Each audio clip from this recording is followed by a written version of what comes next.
ছাত্রছাত্রীরা তোমরা কেমন আছো? আশা করি তোমরা সবাই ভালো আছো। তোমরা সবাই ভালো থাকবে। ভিডিওটা শুরু করার আগে তোমাদেরকে বলি, তোমরা যারা এই চ্যানেলে নতুন আছো তারা অবশ্যই ভিডিওটিকে সাবস্ক্রাইব করবে। ভিডিওটি ভালো লাগলে তোমরা অবশ্যই সকলকে শেয়ার করবে। 1 নম্বর প্রশ্ন, সংক্ষিপ্ত উত্তর দাও। 1 প্রশ্ন, ভারতবর্ষের জাতীয় সঙ্গীতটি কোন উপলক্ষে প্রথম গাওয়া হয়েছিল? উত্তর, 1911 সালের 26 থেকে 28 ডিসেম্বর কলকাতায় ভারতের জাতীয় কংগ্রেস এর 26তম বার্ষিক অধিবেশন উপলক্ষে জাতীয় সঙ্গীতটি প্রথম গাওয়া হয়। 2 প্রশ্ন, তত্ত্ববোধিনী পত্রিকায় ভারতবর্ষের জাতীয় সঙ্গীতটির কোন পরিচয় দেওয়া হয়েছিল? উত্তর, তত্ত্ববোধিনী পত্রিকায় ভারতবর্ষের জাতীয় সঙ্গীতটির পরিচয় দেওয়া হয়েছিল ব্রহ্মসঙ্গীত হিসেবে। 3 প্রশ্ন, রবীন্দ্রনাথ জনগণমন এর যে ইংরেজি নামকরণ করেন সেটি লেখো। উত্তর, রবীন্দ্রনাথ জনগণমন এর যে ইংরেজি নামকরণ করেন সেটি হল the morning song of India. 4 প্রশ্ন, ভারতবর্ষের জাতীয় মন্ত্রটি কি? সেটি কার রচনা? উত্তর, ভারতবর্ষের জাতীয় মন্ত্রটি হল বন্দে মাতরম। এটি বঙ্কিমচন্দ্র চট্টোপাধ্যায়ের রচনা। 5 প্রশ্ন, জাতীয় মন্ত্রের প্রথম 4টি পংক্তি শিক্ষকের থেকে জেনে খাতায় লেখো। উত্তর, জাতীয় মন্ত্রের প্রথম 4টি পংক্তিটি হল বন্দে মাতরম, সুজলাং সুফলাং মলয়জ শীতলাং, শস্য শ্যামলাং মাতরম, শুভ্র জ্যোৎস্না পুলকিত যামিনীম, ফুল্লকুসুমিত দ্রুমদল শোভিনীম, সুহাসিনীং সুমধুর ভাসিনীম, সুখদাং বরদাং মাতরম। 2 নম্বর প্রশ্ন, টিকা লেখো। জাতীয় সঙ্গীত, মঘোৎসব, বিশ্বভারতী, পুলিনবিহারী সেন, ডাক্তার নীলরতন সরকার। জাতীয় সঙ্গীত, বিশ্বের প্রত্যেক দেশের একটি জাতীয় সঙ্গীত আছে। জাতীয় সঙ্গীত হল দেশের আশা, আকাঙ্ক্ষা এবং গৌরবের প্রতীক। জাতীয় গুরুত্বপূর্ণ অনুষ্ঠানে এবং স্কুলে এই সঙ্গীত গাওয়া হয়। আমাদের দেশের জাতীয় সঙ্গীত রবীন্দ্রনাথের লেখা জনগণমন। মঘোৎসব, এটি মাঘ মাসে পালিত একটি উৎসব। এটি ব্রাহ্ম ধর্মাবলম্বীদের একটি বাৎসরিক উৎসব। প্রতি বছর মাঘ মাসের 11 তারিখে জোড়াসাঁকোর ঠাকুরবাড়িতে এই উৎসব পালিত হতো। এই উৎসব উপলক্ষে প্রতিবার ঠাকুরবাড়ি সেজে উঠত। বাড়ির সদস্যরা নাচ, গান, নাটক করত। রবীন্দ্রনাথের বিভিন্ন লেখায় এই উৎসবের কথা আছে। বিশ্বভারতী, রবীন্দ্রনাথ ঠাকুরের একটি প্রতিষ্ঠিত শিক্ষা প্রতিষ্ঠান হল বিশ্বভারতী।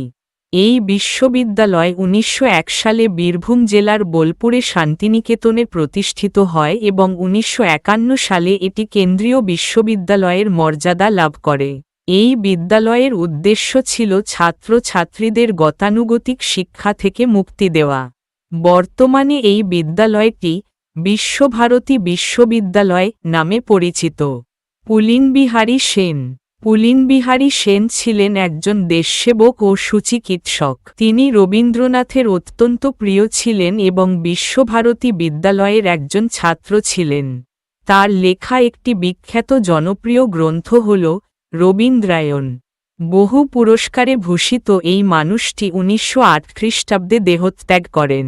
ডাক্তার নীলরতন সরকার, বিখ্যাত চিকিৎসক ডাক্তার নীলরতন সরকার 1861 খ্রিস্টাব্দে 1 অক্টোবর দক্ষিণ 24 পরগনার নেত্রাতে জন্মগ্রহণ করেন।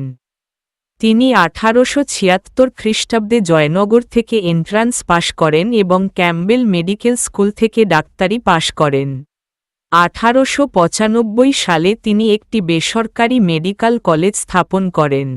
1916 সালে কলেজের নাম হয় কারমাইকেল মেডিকেল কলেজ, যা পরবর্তীতে আর.জি. কর মেডিকেল কলেজ ও হাসপাতাল নামাঙ্কিত হয়। তার নামেই কলকাতার এনআরএস মেডিকেল কলেজ ও হসপিটাল প্রতিষ্ঠিত হয়। এই বিখ্যাত মানুষটি 1943 খ্রিস্টাব্দে মারা যান। 3 নম্বর প্রশ্ন, নিচের প্রশ্নগুলির উত্তর নিজের ভাষায় লেখো। 3 এর 1 প্রশ্নে কি বলেছে, জনগণমন কে জাতীয় সঙ্গীত রূপে গ্রহণ করতে বিরোধিতা হয়েছিল কেন? রবীন্দ্রনাথের ব্যাখ্যায় সেই বিরোধিতার অবসান কিভাবে ঘটেছিল?